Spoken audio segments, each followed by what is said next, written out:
Olá, bem-vindo ao canal Leiros e hoje a gente vai falar um pouco aqui sobre o filme Mara, que é um filme aí que está disponível na Netflix. Esse filme é de 2017. Ele chegou recentemente no catálogo da Netflix, né?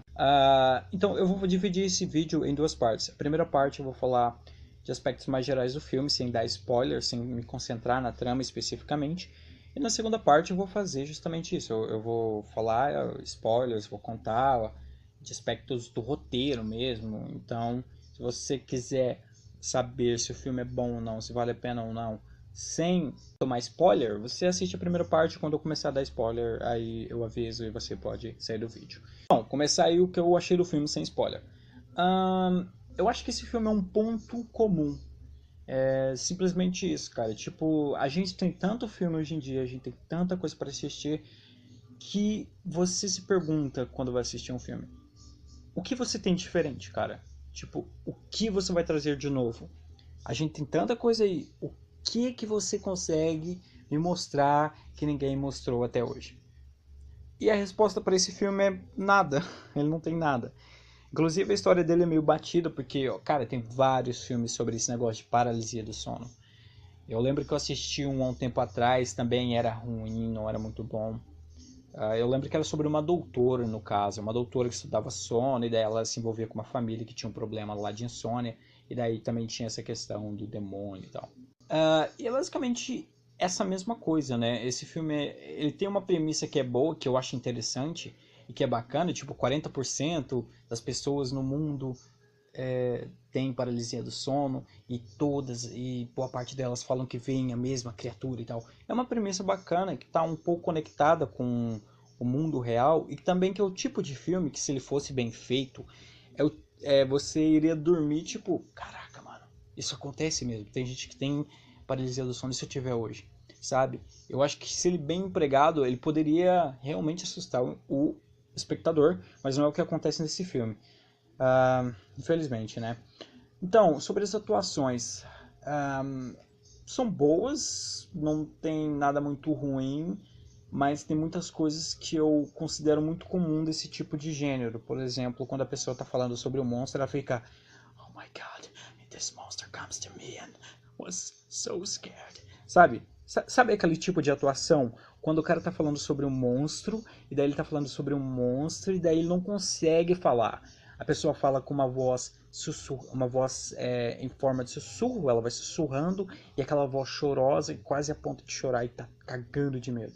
Eu acho que os caras tinham que parar um pouco com isso, porque isso já tá muito cansativo. Então, vamos fazer um pouco diferente. Vamos falar, uma pessoa tá falando da experiência dela, fala normal, porque eu acho que é o que tem mais a ver com o que as pessoas normalmente fariam. Ela tá muito assustada. Ela tá com tanto medo que ela não consegue falar direito. Cara, desculpa, né? Mas boa parte ali, principalmente em outras cenas, você tem pessoas que já deveriam estar um pouco mais relaxada. A pessoa não tá.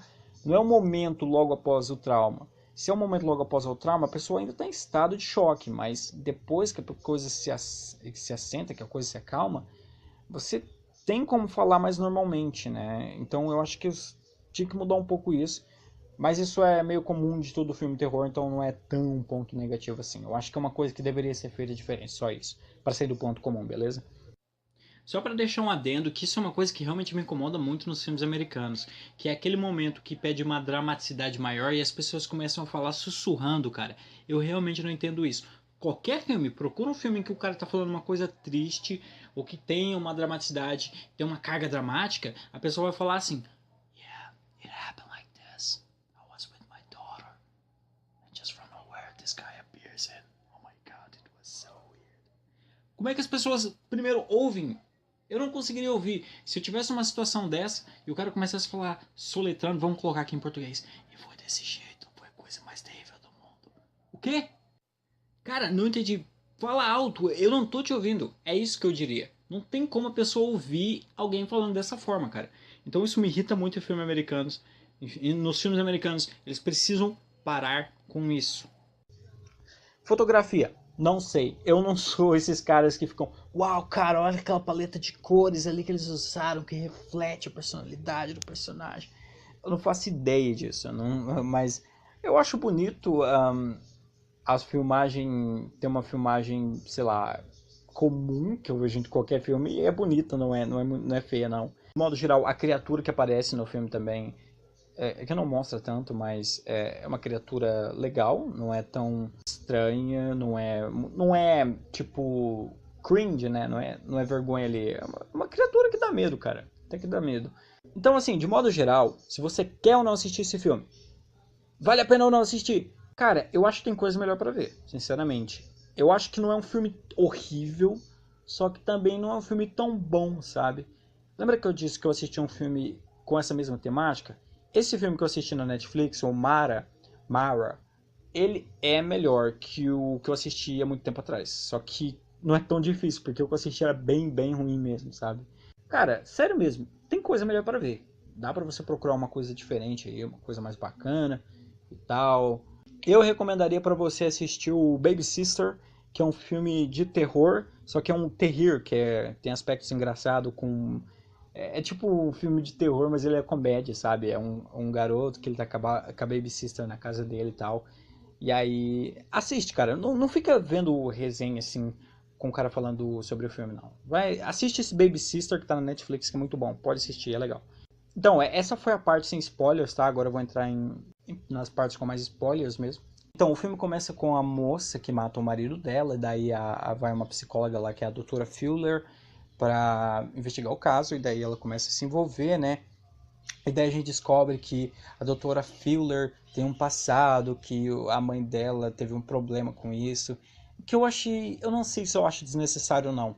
Porque assim, porque por um lado eu acho, porque em todo filme de terror, o personagem principal, quando é essas coisas de espírito, ele é um psicólogo, uma coisa assim, ou um doutor, ele tem que ter passado por um trauma na infância, que daí que fez com que ele quisesse se tornar aquilo e queira ajudar pessoas. Você poderia ter alguém que não passou por isso e que só quer ajudar e pronto. Só que por outro lado, eu penso que assim, uma pessoa que passou por um trauma na infância desse tipo, ela tem mais empatia. Então, se uma pessoa que não passou pelo trauma, ela poderia simplesmente não ligar para aquela garota, para aquele caso. Então, ela terminaria aquela ali, fazia o serviço que tem que fazer e ia para outro caso, beleza? Mas uma pessoa que passou por um trauma, de repente ela pode ter mais empatia, ela pode querer realmente ajudar. Então, nesse sentido, eu não sei se é bom ou ruim que o personagem principal tem que ter esse background de trauma e tal. Que se identifica e que, ai, veja bem, isso aconteceu comigo também e tal. E toda aquela atuação chorosa que eu já falei me incomoda bastante. Tem que mudar. Cara, isso tem que parar com isso. Faça de outro jeito, por favor. Faça de outro jeito. Umas coisas que... Eu acho que o roteiro ele é bem consistente. Ele tem alguns problemas, né? Tipo, quando a moça pega o pendrive lá pra ver a filmagem em que a filha da garota, a mãe da garota morreu lá, e ela, tipo, usa o computador do delegado, não sei se o cara é delegado, mas enfim, detetive, né, sei lá. Mas ela usa o computador dele e o cara não tem senha no computador. Como assim, cara? Tipo, no seu escritório, no seu computador, é muito importante isso. Você não tem senha, qualquer um pode chegar ali e colocar sei lá, invadir o computador. Cara, sério, você não tem senha? Beleza, então. Outra parte que me incomoda, que é muito comum nesses filmes, é que, tipo, aquela parte em que ela já aceitou, né, que é um monstro mesmo, e ela leva o Doug, que tinha cortado as pálpebras. Ah, isso é muito comum nesse tipo de filme, tá? O cara, ele vai cortar as pálpebras porque ele quer ficar acordado e não quer dormir. Então, se ele cortar as pálpebras, ele não dorme? Não faço a menor ideia. Outro aspecto que me chamou a atenção nisso é que o Doug ele fala que tá tipo semanas sem dormir, só dormindo tipo 20 minutos. Eu fiquei pensando, nesse sentido eu não sei, tá? Mas, cara, depois de um tempo, assim, tipo um mês sem dormir, eu acho que você entra em coma. Eu não tenho certeza, tá? Se alguém sabe mais sobre isso. Mas, tipo, eu sei que depois de um bom tempo sem sono, você começa a ter uns bugs no seu cérebro, começa a ter alucinações, você começa a entrar. Você está no período de vigília, né? Que é quando você está acordado, mas você entra em estado de sono que você nem percebe. Então, às vezes, a pessoa meio que dorme acordado, sabe?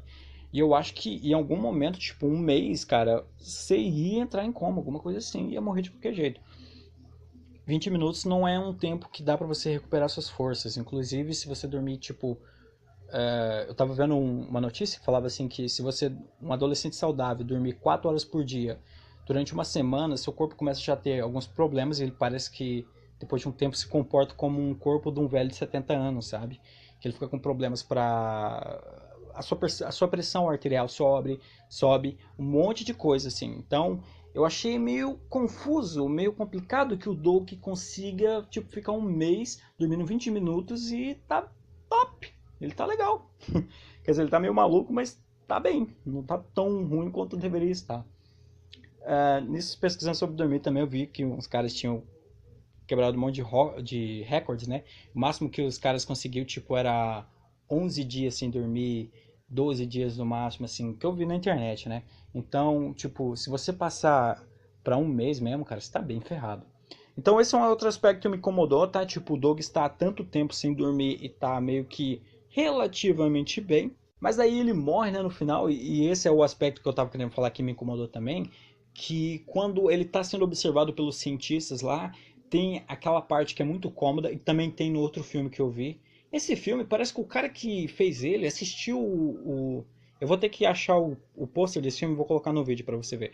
Porque parece que é quase a mesma coisa, cara. O pesquisador tá olhando o paciente que está sendo observado e ele vai ser atacado. E bem na hora que ele vai ser atacado, um vai pro banheiro e o outro meio que tá dormindo, sabe? É muito... Cara, é claro que isso tinha que acontecer, né? Meio que o clichê desses filmes. Então, mano, tá errado. Então, cara, devia ter tentado sair um pouco disso, devia ter tentado inovar, tipo, a hora que tá acontecendo, o cara olha, meu Deus, o que que tá acontecendo? E vou lá ajudar, sei lá, alguma coisa assim. Outro aspecto que me incomodou também, com respeito ao roteiro, né, que, por exemplo, na hora que o Doug tá sendo morto, depois que a criatura mata ele, né, ela já vai pra cima da doutora Fuller, que tá ali do lado dele dormindo no sofá. Talvez eu esteja enganado, mas ela não viu a criatura acordada, né?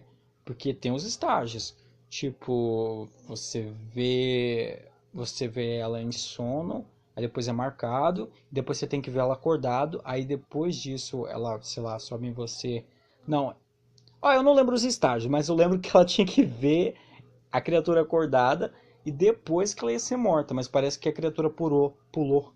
Vai ver que o monstro pensou, pô, já tô aqui mesmo? Dois pelo preço de um, sabe? Vai ali e pegou. Não sei. Aí beleza. Aí tem tudo isso, e daí tá, o médico descobre que, caraca, mano, isso aconteceu mesmo. E ele tem uma fala ótima, né? Que é tipo, eu não lido com. Eu sou um cientista, lido com fatos e com lógica, não com isso. Uau, que frase de efeito top, hein, cara? Tô sendo irônico. Ah, tem outra coisa que eu esqueci que também era do começo do filme, que quando ela vai lá e acha aquele desenho da menininha, e que tá escrito no desenho Dr. Takahashi, não, tá escrito no desenho Takahashi knows more, tipo, Takahashi sabe mais, aí coloca, tem o endereço dele. Quem escreveu aquilo? Tipo, foi a menininha? Se fosse a menininha, ela poderia ter falado pra mulher, ou se fosse a mulher que matou o marido, ela poderia ter falado pra psicóloga também. Mas ninguém falou, eles deixaram só a pista ali. Parece o Silent Hill. Quando você joga o Silent Hill, você vai lá, aí você encontra um papel no chão que tá escrito escola. Aí você sabe, tem que ir pra escola. Mas tipo, fica parecendo um joguinho, cara. Não tem nenhuma credibilidade no filme. Então fica complicado isso daí. Mas enfim, aí tem o final do filme, ela vai lá e começa a achar, vai na casa do Doug, né, de novo, e lá tá cheio de coisas na parede que ele marcou e ele começa a falar que todas as pesquisas que ele fez lá, aquela pesquisa maluca e tal, colando as coisas na parede. E daí ela descobre que na verdade, olha só quem diria. Porque assim, tem um motivo para a criatura estar indo atrás deles, né? E veja bem qual é o motivo da criatura. É a culpa. Uhum, é a culpa. Quando a pessoa se sente culpada, então a criatura vai lá e mata. Porque é assim, todo mundo tem, em alguma fase da vida, uma experiência de paralisia do sono, mas alguns são mortos. Por que alguns são mortos? Porque eles têm culpa. Eles ficam culpados. E essa é a parada. Então, ó, fica ligado nesse vídeo que no final vai ter uma forma de para como você sobreviver a essa criatura aí, a Mara, tá? Eu vou ensinar você a sobreviver a ela. Então ela descobre que é culpa, aí ela liga pro policial e daí tem aquele lindo e maravilhoso diálogo expositivo, né, cara? Ela tinha que ser. Ali ela explicou o filme inteiro. Falou assim, ó, se você não entendeu, calma aí que eu vou explicar. E ela explica quase que duas vezes pro cara, né? Não tem sentido ela explicar aquilo pro cara, porque, tipo, o cara não vai entender, mano. Ela só tá explicando aquilo logicamente pro observador, né? Pra pessoa que tá assistindo. Ah, cara, é tão ruim. Mano, na hora que ela falou da culpa lá, já ficou subentendido ali, né? Primeiro que o que começa, o que traz a criatura é uma grande tragédia. Aí descobriu que o Dr. Takahashi. Eu achei meio forçado ele descobrir que o Takahashi veio do Japão e lá ele tinha matado um monte de criança porque ele comprou comida envenenada, mas tá, até que passa. Só que daí, essa seria a grande tragédia que trouxe a Mara, e daí ela começa a falar pro cara: então é isso, o Dr. Takahashi ele é o elo que liga todos nós, e porque a gente tem culpa, é por isso que a Mara tá vindo atrás de nós. E ela começa a explicar tudo isso pro cara, tudo isso. E o cara não vai entender, como eu disse. Mas beleza. Daí ela sabe disso, ela vai atrás da menininha, porque olha que plano genial que ela tem agora. Ela vai pra menininha e fala assim, ó, você tá com culpa, né? Não fique. Só isso. Você tá salvo. Caraca, mano. Nossa, é incrível. Tipo assim, a pessoa tá se sentindo culpada ali, falando, cara, minha mãe morreu por minha culpa, porque eu contei pra você, e daí por isso ela foi presa, e daí acabou que ela foi morta. Mas ela fala assim, não fica culpada. Aí a menina fala, mas tá bom, então tá, não vou ficar culpada não.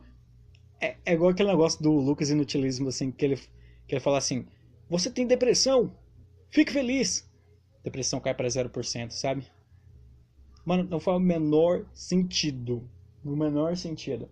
Mas daí funciona pra garotinha, né, pelo menos. Aí a garotinha sobrevive, que bom pra ela, só que, olha só, olha o plot twist no final. Meu Deus. Uau, que filmão.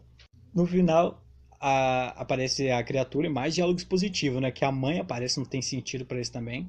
Ela fala assim, ó, minha filha te perdoa, mas eu não. E beleza. E daí ela continua sendo morta. Mas passa bem.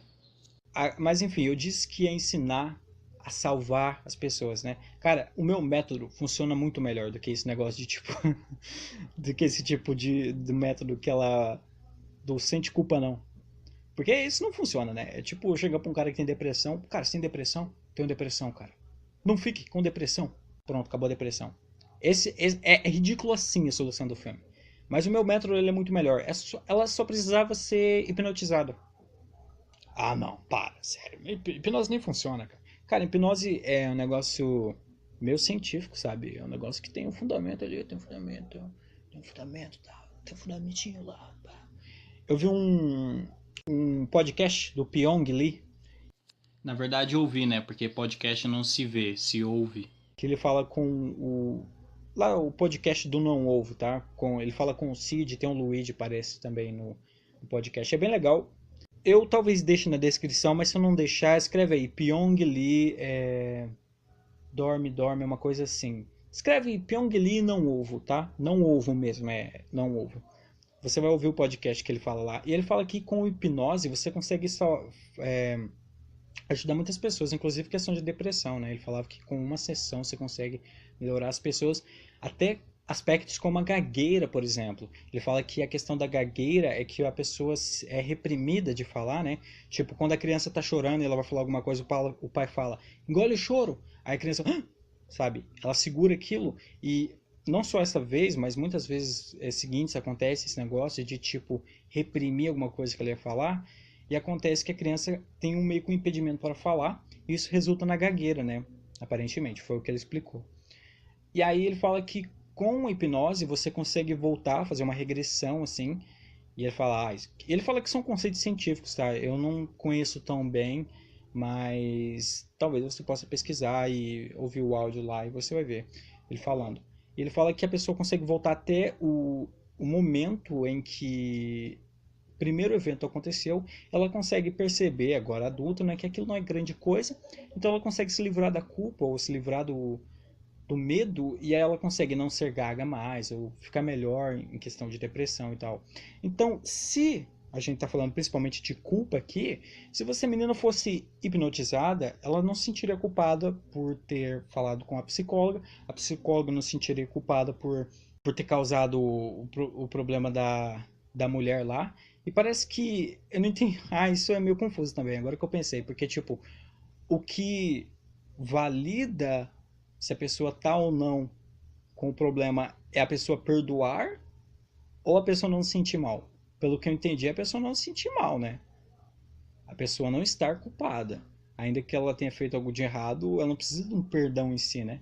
Mas se for um perdão em si, então fudeu. Aí não tem como mesmo não. Mas se for uma questão de que a pessoa se sente mal mesmo, aí é só hipnose e pronto, você tá salvo. E aí, ó, se eu fosse um roteirista, ó, eu teria feito esse filme muito melhor. Mas então é isso por esse vídeo. Espero que tenha. Talvez tenha ficado um pouco longo, mas. Bom, eu gosto de vídeos assim, principalmente que a pessoa fala mais, que tipo, o que eu achei do filme e tal. Então é isso, você gostou do vídeo aí, dá o seu like, se inscreve aí no canal que sempre vai ter reviews aí. Também tem vídeos históricos aí, também tem análise de filmes, você pode ver aí o filme Caçada Noturna, que é um tipo de vídeo mais engraçado, eu falo um pouquinho que um resumo do filme. Então dá uma olhada aí no canal que tem vídeos bem legal, eu tenho certeza que você vai gostar. Então é isso por esse vídeo, até o próximo, falou!